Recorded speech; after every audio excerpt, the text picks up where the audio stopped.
Hello guys, balat tayo ng papaya.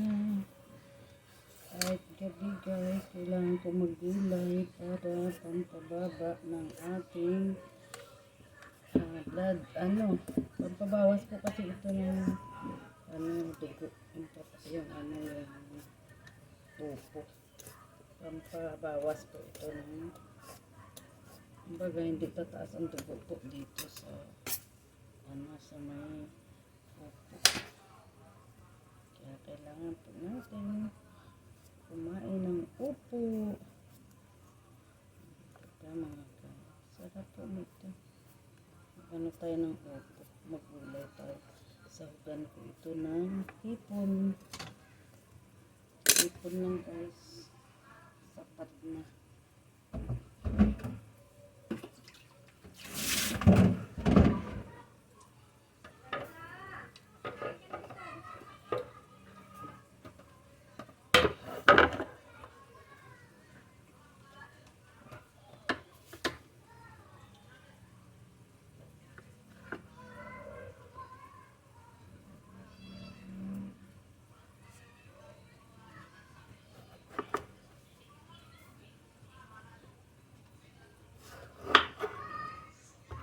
Maliit lang pala siya guys. So, pwede mo na pala isama yung mura lang siya.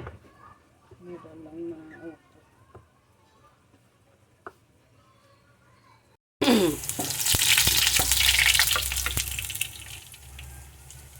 Bawang sibuyas.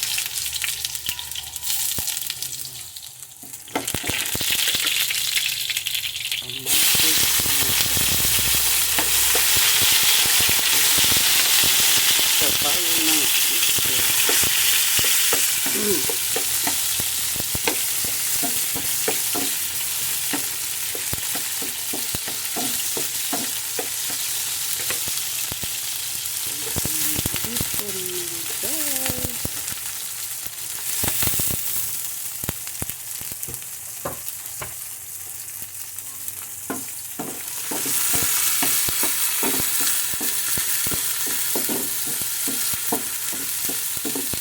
Ito ay pampabawas sa kolesterol ang upo.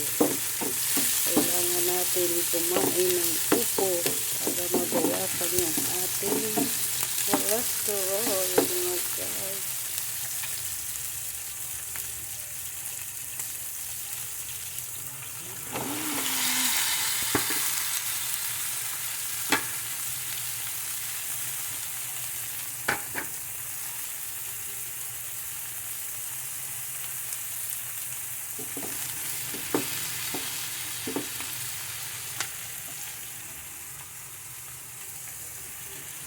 Pamana natin mga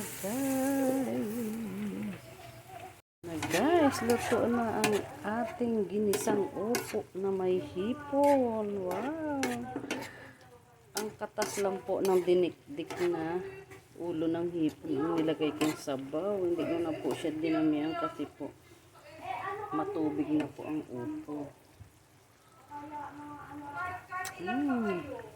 Sarap guys. Ayan, nakakabawas yan ng kakabawas po yan ng kolesterol kahit may upo na. Tapos ito po, nagawa ako ng paksiw na malapad na isda. Ang tawag po sa amin yan sa Ilonggo ay bilong-bilong. Ayan, paksiw po yan na tuyo. Binuhusan ko po ng mantika. Diba? Thank you guys. Thank you for watching. Follow po mo, like and share. Bye po.